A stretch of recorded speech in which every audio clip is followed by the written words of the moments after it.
Hello friends, mythology story number 24 Somnath Jyotirlinga part 2। तो चंद्रदेव अपने असली रूप में आ चुके थे। उसके बाद भगवान शिव ने चंद्रदेव को समझाते हुए कहा कि देखो, शादी का डिसीजन एक बहुत ही इम्पोर्टेंट डिसीजन होता है और ये डिसीजन हमेशा सोच समझ के करना चाहिए। और शादी हमेशा किसी एक व्यक्ति से करना चाहिए और सारी ज़िंदगी उसी के साथ लॉयल रहना चाहिए। अब चंद्रदेव ने बिना सोचे समझे एक साथ 27 कन्याओं से विवाह कर लिया था। तो अब वो सिर्फ एक रोहिणी के साथ ही रहने लग गए थे। तो भगवान शिव ने उन्हें समझाया कि आपने जो ये कर रहे हो कि मतलब आपको सिर्फ रोहिणी पसंद है और आप रोहिणी के साथ ही रह रहे हो और बाकी की जो 26 आपकी पत्नियां हैं आप उनके साथ नहीं रह रहे हो, तो इन 26 पत्नियों के साथ में आप बहुत ही गलत कर रहे हो। क्योंकि इन सभी कन्याओं ने अपने पिता की आज्ञा मान करके आपसे शादी की है और आपने भी अपनी मर्ज़ी से सबके साथ शादी करने के लिए रेडी हुए थे। अब ये सभी 26 पत्नियां भी आपकी पत्नी हैं, तो वो सारी ज़िंदगी आपके अलावा किसी और के बारे में सोचेगी भी नहीं। तो और ऐसे में अगर आप सिर्फ किसी एक पे ही ध्यान दोगे और बाकी की पत्नियों पे ध्यान नहीं दोगे, तो फिर ये बाकी की जो 26 पत्नियां हैं वो कहाँ जाएगी। तो उनके साथ तो ये बहुत ही नाइंसाफ़ी हो गई है। और आप भी एक देवता हैं, तो देवता होकर के आप किसी के साथ नाइंसाफ़ी कैसे कर सकते हैं।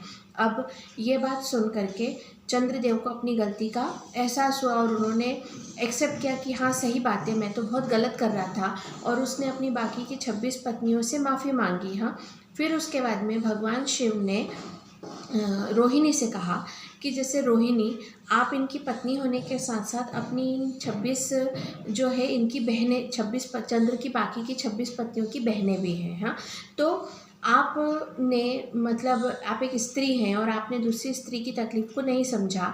हाँ, आपको ऐसा लग रहा था कि भाई चंद्रदेव मेरे ऊपर ध्यान दे रहे हैं तो अच्छी बात है, वो किसी और की तरफ नहीं ध्यान दे रहे हैं।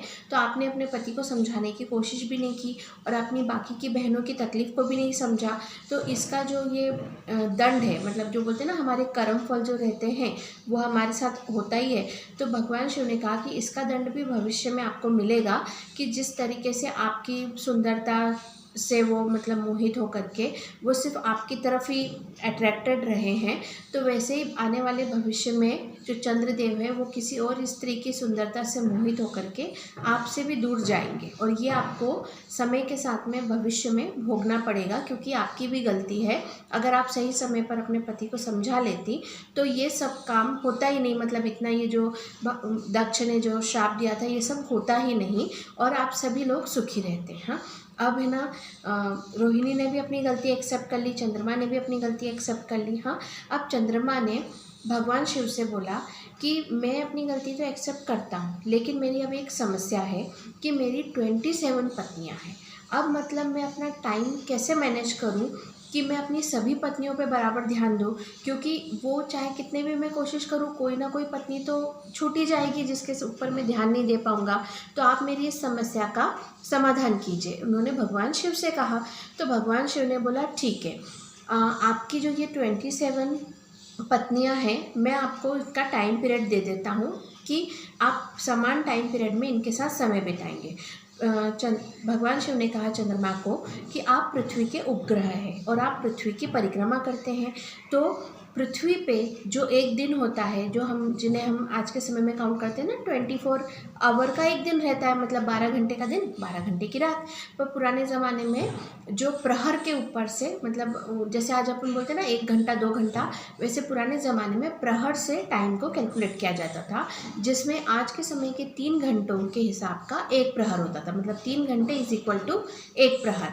तो इस प्रकार से 4 प्रहर का दिन होता था, 4 प्रहर की रात होती थी और ऐसे ये 24 आवर कंप्लीट होते थे। तो भगवान शिव ने कहा कि आज से आप हर 24 आवर में अपनी एक पत्नी के साथ रहेंगे। मतलब 24 आवर में फर्स्ट पत्नी, फिर 24 आवर के बाद सेकंड पत्नी, फिर 24 आवर के बाद थर्ड पत्नी। ऐसा करते करते आप 27 जो दिन है 27 दिन तक आप अपनी 27 पत्नियों के साथ रहेंगे। फिर उसके बाद में अगेन आपको 28वां जब दिन आएगा फिर से आप अपनी पहली पत्नी के पास से समय स्टार्ट करेंगे। तो इस प्रकार से जो है 27 दिन में रोज़ एक एक दिन चंद्रमा अपनी एक एक पत्नी के साथ रहेंगे और जो एक पत्नी के साथ वो रहेंगे, अगले 28 दिनों तक वो पत्नी उनसे दूर रहेगी और 28 दिन बाद फिर से वो पत्नी का नंबर आएगा। इस प्रकार से उनका एक पूरा टाइम पीरियड कैलकुलेट किया। अब भगवान शिव ने चंद्रमा की सभी 27 पत्नियों से कहा कि आप सभी ने मेरी पूजा की, मेरी तपस्या की, इस कारण मैं आपको एक वरदान देता हूँ। उन्होंने कहा उन सभी 27 पत्नियों से कि आज से मैं आपको नक्षत्र बनाता हूँ। आप सभी पत्नियाँ, अभी तक आपकी पहचान जो है वो दक्ष पुत्रियाँ हैं या चंद्र की पत्नियाँ हैं, इसके अलावा आपकी कोई पहचान नहीं है। लेकिन आज से आपकी खुद की एक सेल्फ आइडेंटिटी रहेगी, आपकी खुद की पहचान रहेगी और आप सभी जो है 27 नक्षत्र कहलाएंगी। और ये जो नक्षत्र है इनके पास इतनी पावर होगी कि ये मनुष्य का जीवन और मनुष्य के स्वभाव को चेंज कर सकेगी। तो जैसे हम बच्चे का जन्म होता है तो उस समय का नक्षत्र देखा जाता है कि कौन से नक्षत्र में ये बच्चा पैदा हुआ है और इस नक्षत्र के हिसाब से इसका बच्चे का स्वभाव कैसा रहेगा।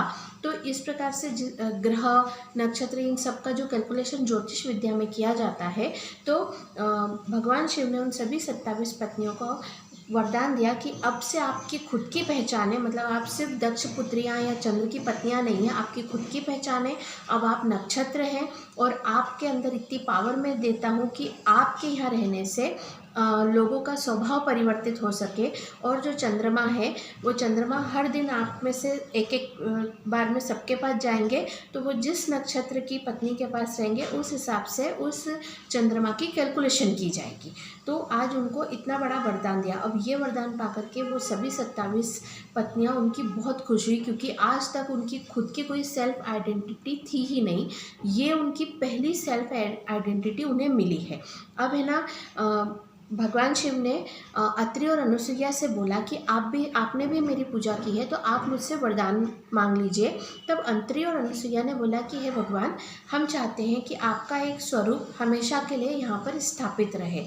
तो भगवान शिव ने उन्हें तथास्तु कहा और उसके बाद में उस स्थान पे एक ज्योतिर्लिंग की स्थापना की गई और उस ज्योतिर्लिंग का नाम सोमनाथ ज्योतिर्लिंग रखा गया, जो आज भी मौजूद है।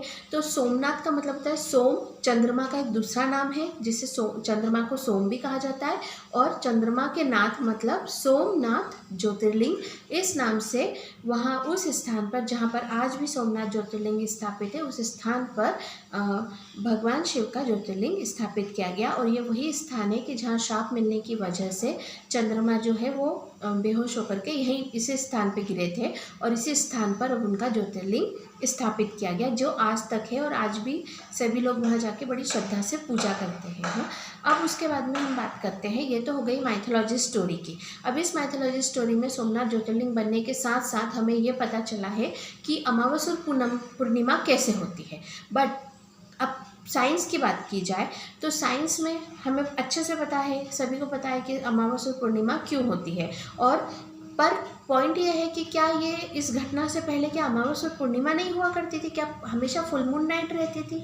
तो इसका आंसर ये है कि जैसे सबसे पहले हम पृथ्वी की बात करते हैं, तो पृथ्वी पे दिन और रात कैसे होते हैं कि पृथ्वी जो है वो सूर्य की परिक्रमा कर रही है और साथ ही साथ वो अपने एक्सिस पे भी राउंड होकर के घूम रही है। तो अब पृथ्वी का जो पोर्शन सूर्य के सामने रहता है वहाँ पर दिन रहता है और जो पोर्शन सूर्य के ऑपोजिट रहता है वहाँ पर रात होती है। और ये जो कंटिन्यू वो अपने एक्सिस पे गोल गोल राउंड शेप में घूम रही है, इस हिसाब से दिन और रात कन्वर्ट होते हैं। ओके, तो पर इन सब में भी नॉर्वे, अलास्का ये एक ऐसे देश है कि जहाँ पर समर के गर्मी के दिनों में 2 से 3 महीने हमेशा दिन रहता है और ठंड के दिनों में 2 से 3 महीने हमेशा रात रहती है। तो ऐसा क्यों होता है? क्योंकि ये तो मतलब पृथ्वी पे ही है और पृथ्वी पे जब दूसरी जगह पे दिन और रात हो रहे हैं तो यहाँ पर क्यों नहीं हो रहा है? तो इसकी वजह यह है कि उसकी पोजीशन, वो जिस पोजीशन में रहती है तो वहाँ पर जब गर्मी के दिनों में 2 से 3 महीने हमेशा वहाँ पर सनलाइट रहती है और ठंड के दिनों में 2 से 3 महीने हमेशा वहाँ पर सनलाइट नहीं पहुँच पाती है। तो उस समय जब स्टार्टिंग में जब है चंद्रमा का जन्म हुआ था तो सबसे पहले पृथ्वी का जन्म हुआ था, फिर मीटियोर के टक्कर होने से पृथ्वी के से ही चंद्रमा का जन्म हुआ और पृथ्वी के जन्म होने के 6 करोड़ साल बाद चंद्रमा का जन्म हुआ, जो पृथ्वी के उपग्रह के रूप में सेटल हुआ था। तो उस समय पृथ्वी और चंद्रमा की दूरी काफ़ी कम हुआ करती थी और चंद्रमा की जो पोजीशन थी वो ऐसी पोजीशन थी कि जब भी रात होती थी तो हमेशा फुल मून नाइट दिखती थी। उसके बाद में धीरे धीरे चंद्रमा जो है पृथ्वी से दूर होते जा रहा है और ये दूरी आज भी हो रही है। आज भी धीरे धीरे चंद्रमा जो है पृथ्वी से थोड़ा दूर खसक रहा है। तो इस वजह से जो है जैसे जैसे वो दूर होता गया और जैसे जैसे चंद्रमा की पोजीशन रोटेशन की वजह से चेंज होती गई, वैसे वैसे है ना ये जो है पूर्णिमा और अमावस होते गए, क्योंकि जो लोकेशन उनकी है जहाँ पर चंद्रमा है तो वहाँ से हमें पूरा चंद्रमा दिखता नहीं, थोड़ा हाफ दिखता है, आधा चंद्रमा दिखता है, फिर जो एकदम पतला सा चंद्रमा दिखता है। ये सारी पोजीशन ये उनकी पोजीशन मतलब ये सारी जो सिचुएशन है वो उनकी पोजीशन की वजह से हुई है। तो मैंने इस सोमनाथ ज्योतिर्लिंग की स्टोरी हम यहीं एंड करते हैं। इस स्टोरी में मैंने आपको माइथोलॉजी और साइंस दोनों का प्रिस्क्रिप्शन से बताया है कि भाई माइथोलॉजी में क्या बताया गया है और साइंस में क्या है। तो I hope you like this video. अब मिलते हैं नेक्स्ट वीडियो में। Okay bye.